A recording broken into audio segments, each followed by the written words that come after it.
Hi welcome back to Anushka log in Kannada. ನಾನು ನಿಮ್ಮ ಪ್ರೀತಿಯ ಮನು ಮಂಜುನಾಥ್. ಎಲ್ಲರೂ ಹೇಗಿದ್ದೀರಾ? ಎಲ್ಲರೂ ಚೆನ್ನಾಗಿದ್ದೀರಾ ಅಂತ ಅಂದ್ಕೊಂಡಿದ್ದೀನಿ. ಇವತ್ತಿನ ರೆಸಿಪಿ ಬಂದು ಒಂದು ಸ್ವೀಟ್ ರೆಸಿಪಿನ ಮಾಡ್ತಾಯಿದ್ದೀನಿ. ತುಂಬಾ ಟೇಸ್ಟಿಯಾಗಿ ಕ್ವಿಕ್ಕಾಗಿ ಒಂದು ಹಾಫ್ ಆನ್ ಅವರಲ್ಲಿ ಮಾಡ್ಕೊಳ್ಳುವಂತಹ ಸಬ್ಬಕ್ಕಿ ಪಾಯಸ ಯಾವ ರೀತಿ ಮಾಡೋದು ಅಂತ ಕಂಪ್ಲೀಟಾಗಿ ಈ ವಿಡಿಯೋದಲ್ಲಿ ತೋರಿಸ್ಕೊಡ್ತೀನಿ.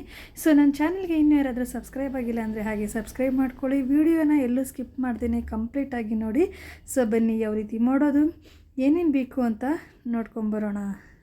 ಒಂದು ಕಪ್ಪಲ್ಲಿ ಒಂದು ಅರ್ಧ ಕಪ್ ಆಗುವಷ್ಟು ನೈಲಾನ್ ಸಬ್ಬಕ್ಕಿನ ತಗೊಂಡು ಒಂದು ಪ್ಯಾನಿಗೆ ಹಾಕಿ ಹಾಗೆ ಲೋ ಫ್ಲೇಮಲ್ಲಿ ಸ್ವಲ್ಪ ಚಿಟಪಟ ಅನ್ನೋವರೆಗೂ ಫ್ರೈ ಮಾಡ್ಕೊಂಬಿಡೋಣ. ಸೊ ಯಾಕೆ ಈ ಥರ ಫ್ರೈ ಮಾಡ್ತೀವಿ ಅನ್ನೋದಾದರೆ ಸ್ವಲ್ಪ ಸಾಫ್ಟಾಗಿ ಬರುತ್ತೆ, ತಿಕ್ಕಾಗಿ ಕೂಡ ಆಗುತ್ತೆ, ಜೊತೆಗೆ ಬೇಗ ಕೂಡ ಸಬ್ಬಕ್ಕಿ ಬೇಯುತ್ತೆ ಮತ್ತು ತುಂಬ ಟೇಸ್ಟಿಯಾಗಿ ಕೂಡ ಬರುತ್ತೆ. ಸೊ ಹಾಗಾಗಿ ಇದನ್ನು ಸ್ವಲ್ಪ ಚಿಟಪಟ ಅನ್ನೋವರೆಗೂ ಚೆನ್ನಾಗಿ ಲೋ ಫ್ಲೇಮಲ್ಲಿ ಇಟ್ಕೊಂಡೆ ಫ್ರೈ ಮಾಡ್ಕೊಳ್ಳೋಣ.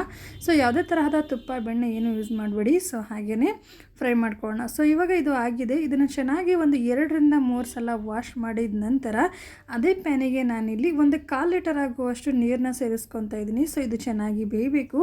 ಒಂದು 10 ರಿಂದ 15 ನಿಮಿಷದವರೆಗೂ ಹಾಗೆ ಲೋ ಫ್ಲೇಮಲ್ಲಿ ಇಟ್ಕೊಂಡೆ ಬೇಯಿಸ್ಕೊಳ್ಳೋಣ. ಸೊ ಉಪ್ಪು ಬರುತ್ತೆ ಅನ್ನೋರಿದ್ರೆ ಹಾಗೆ ಮಿಕ್ಸ್ ಮಾಡಿಕೊಂಡು ಬೇಯಿಸ್ಕೊಬೋದು.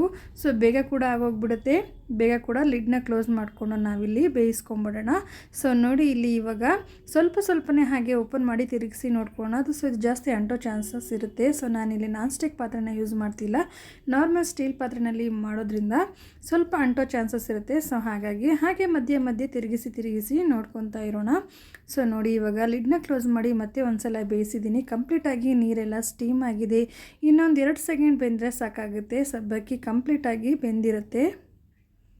ಎಲ್ಲ ಹಬ್ಬದ ಟೈಮಲ್ಲಿ ಒಂದೇ ಥರ ಪಾಯಸ ತಿಂದು ಏನಾದರೂ ಬೇಜಾರಾಗಿದ್ದರೆ ಈ ಥರ ಕೂಡ ಟ್ರೈ ಮಾಡ್ಬೋದು. ಸೊ ತುಂಬಾ ಟೇಸ್ಟಿಯಾಗಿ ಕ್ವಿಕ್ಕಾಗಿ ಒಂದು ಹಾಫ್ ಆನ್ ಅವರಲ್ಲಿ ಕೂಡ ಮಾಡ್ಕೊಂಬಿಡ್ಬೋದು. ಸೊ ನೋಡಿ ಇವಾಗ ಸಬ್ಬಕ್ಕಿ ಎಲ್ಲ ಕಂಪ್ಲೀಟಾಗಿ ಬೆಂದಿದೆ, ಹಾಗೆ ನೀರೆಲ್ಲ ಸ್ಟೀಮ್ ಆಗಿದೆ. ಸೊ ನಾನು ಯಾವ ಕಪ್ಪಲ್ಲಿ ಸಬ್ಬಕ್ಕಿನ ತೊಗೊಂಡಿದ್ನಲ್ಲ ಅದೇ ಕಪ್ಪಲ್ಲಿ 1.5 ಕಪ್ ಆಗುವಷ್ಟು ಹಾಲನ್ನ ಸೇರಿಸ್ಕೊತಾ ಇದ್ದೀನಿ. ಹಾಲು ಬಂದು ಗಟ್ಟಿ ಇರೋದು, ತುಂಬಾ ಗಟ್ಟಿ ಇರೋದೇ ತೊಗೊಳ್ಳಿ. ಸೊ ನಾನಿಲ್ಲಿ ಹಸಿ ಹಾಲನ್ನ ತೊಗೊತಿದ್ದೀನಿ, ಯಾವುದೇ ತರಹದ ಕಾಯಿಸದೇ ಇರುವಂಥ ಹಾಲನ್ನ ಸೇರಿಸ್ಕೊತಾ ಇದ್ದೀನಿ. ಸೊ ನೀವು ಬೇಕು ಅಂತಂದರೆ ಕಾಯಿಸಿರೋ ಹಾಲು ಹಾಕೊಬೋದು. ಸೊ ಹಸಿ ಹಾಲು ಹಾಕಿದ್ರೆ ಟೇಸ್ಟು ತುಂಬಾ ಚೆನ್ನಾಗಿ ಬರುತ್ತೆ, ಹಾಗಾಗಿ ಅದನ್ನೇ ಆ್ಯಡ್ ಮಾಡ್ಕೊಳ್ಳಿ. ಸ್ವಲ್ಪ ಗಟ್ಟಿ ಇರೋ ಹಾಲನ್ನೇ ಸೇರಿಸ್ಕೊಳ್ಳಿ. ಸೊ ಎಲ್ಲವನ್ನು ಕೂಡ ಸೇರಿಸ್ಕೊಂಡು ಹಾಗೆ ಒಂದು ಮಿಕ್ಸ್ ಕೊಟ್ಕೊಂಬಿಡೋಣ. ಸೊ ಕಂಪ್ಲೀಟಾಗಿ ಹಾಲೆಲ್ಲ ಕಾದ ನಂತರ ಸಬ್ಬಕ್ಕಿ ಅದರ ಜೊತೆಗೆ ಬೆಂದು ನೀಟಾಗಿ ಗಟ್ಟಿಯಾಗೋಕ್ಕೆ ಸ್ಟಾರ್ಟ್ ಆಗುತ್ತೆ. ಸೊ ಇವಾಗ ನೋಡಿ ಬೇಯ್ತಿದೆ, ಕಂಪ್ಲೀಟಾಗಿ ಬೆಂದಿದೆ. ನಾನಿಲ್ಲಿ ಅದೇ ಕಪ್ ಮೆಜರ್ಮೆಂಟಲ್ಲಿ ಅರ್ಧ ಕಪ್ ಆಗುವಷ್ಟು ಸಕ್ಕರೆನ ಆ್ಯಡ್ ಮಾಡ್ತಿದ್ದೀನಿ. ಸಕ್ಕರೆ ಎಲ್ಲ ಕಂಪ್ಲೀಟಾಗಿ ಕರಗಬೇಕು, ಅಲ್ಲಿವರೆಗೂ ಹಾಗೆ ಮಿಕ್ಸ್ ಮಾಡ್ಕೊತೀರಿ. ಇವಾಗ ಚೆನ್ನಾಗಿ ಮಿಕ್ಸ್ ಆಗಿದೆ. ಸೊ ನಾನಿಲ್ಲಿ ಡ್ರೈ ಫ್ರೂಟ್ಸ್ನ ಆ್ಯಡ್ ಮಾಡ್ಕೊತಾ ಇದ್ದೀನಿ. ನಾನಿಲ್ಲಿ ದ್ರಾಕ್ಷಿ, ಗೋಡಂಬಿ ಹಾಗೆ ಬಾದಾಮಿನ ಸೇರಿಸ್ಕೊತಾ ಇದ್ದೀನಿ. ಸೊ ನಾನು ಯಾವುದೇ ತರಹದ ತುಪ್ಪ ಆಗಲಿ ಎಣ್ಣೆಯಲ್ಲಿ ಫ್ರೈ ಮಾಡ್ತಿಲ್ಲ, ಹಾಗೆ ಸೇರಿಸ್ಕೊತಾ ಇದ್ದೀನಿ.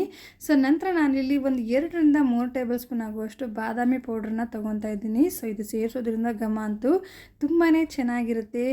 ಈ ಪಾಯಸ ಅಂತೂ ಎಷ್ಟು ಘಮ ಇರುತ್ತೆ ಅಂದರೆ, ಸೊ ನಾವು ಯಾವುದು ತುಪ್ಪ ಯೂಸ್ ಮಾಡಿಲ್ಲ, ಜೊತೆಗೆ ಏಲಕ್ಕಿ ಕೂಡ ಹಾಕಿಲ್ಲ, ಏಲಕ್ಕಿ ಪೌಡ್ರ್ ಕೂಡ ಸೇರಿಸಿಲ್ಲ, ಹಾಗೆಯೇ ಘಮ ಬರ್ತಿರುತ್ತೆ. ಡ್ರೈ ಫ್ರೂಟ್ಸ್ ಏನಾದರೂ ಜಾಸ್ತಿ ಇದ್ರೆ ಜಾಸ್ತಿ ಸೇರಿಸ್ಕೊಳ್ಳಿ, ತುಂಬಾ ಚೆನ್ನಾಗಿರುತ್ತೆ. ಸೊ ತಿಂತಾಯಿದ್ರಂತೂ ತುಂಬಾ ಟೇಸ್ಟಿಯಾಗಿರುತ್ತೆ ಅಂತಲೇ ಹೇಳ್ಬೋದು. ಸೊ ಇವಾಗ ನಾವೆಲ್ಲವನ್ನು ಕೂಡ ಆ್ಯಡ್ ಮಾಡಿದ್ದೀವಿ.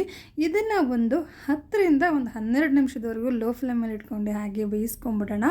ಸೊ ನಿಮಗಿಲ್ಲಿ ಗೊತ್ತಾಗುತ್ತೆ ನೋಡಿ, ಇಲ್ಲಿ ಎಷ್ಟು ಚೆನ್ನಾಗಿ ಕಲರ್ಫುಲ್ಲಾಗಿ ಸಬ್ಬಕ್ಕಿ ಹಾಗೆ ಸಕ್ಕರೆ ಜೊತೆಗೆ ಡ್ರೈ ಫ್ರೂಟ್ಸ್ ಎಲ್ಲ ತುಂಬ ಚೆನ್ನಾಗಿ ಹೊಂದ್ಕೊಂಡು ಪಾಯಸ ರೆಡಿ ಆಗ್ತಾ ಇದೆ. ಸೊ ಇದು ಒಂದು 5 ನಿಮಿಷ ಬೇಯಿಸ್ಕೊಂಡ್ರೆ ಸಾಕಾಗುತ್ತೆ, ಕಂಪ್ಲೀಟಾಗಿ ಪಾಯಸ ರೆಡಿನೇ ಆಗೋಗ್ಬಿಡುತ್ತೆ. ಸೊ ಪಾಯಸ ಇವಾಗ ರೆಡಿಯಾಗಿದೆ. ಸೊ ನೋಡ್ಕೊಬಂದ್ರಲ್ಲ ಫ್ರೆಂಡ್ಸ್ ಯಾವ ರೀತಿ ಸಬ್ಬಕ್ಕಿ ಪಾಯಸನ ಮಾಡೋದು ಅಂತ. ಸೊ ಈ ವಿಡಿಯೋ ನಿಮಗೆ ಖಂಡಿತವಾಗ್ಲೂ ಇಷ್ಟ ಆಗಿದೆ ಅಂತ ಅಂದ್ಕೊಂಡಿದ್ದೀನಿ. ಹಾಗೆ ಸ್ವಲ್ಪನಾದರೂ ಯೂಸ್ಫುಲ್ ಆಗಿದ್ದರೆ ನಿಮ್ಮ ಫ್ಯಾಮಿಲಿ ಫ್ರೆಂಡ್ಸ್ಗೆಲ್ಲ ಶೇರ್ ಮಾಡಿ. ಹಾಗಾದರೆ ಇನ್ನೂ ನನ್ನ ಚಾನಲ್ಗೆ ಯಾರಾದರೂ ಸಬ್ಸ್ಕ್ರೈಬ್ ಆಗಿಲ್ಲ ಅಂದರೆ ದಯವಿಟ್ಟು ಸಬ್ಸ್ಕ್ರೈಬ್ ಮಾಡ್ಕೊಳ್ಳಿ.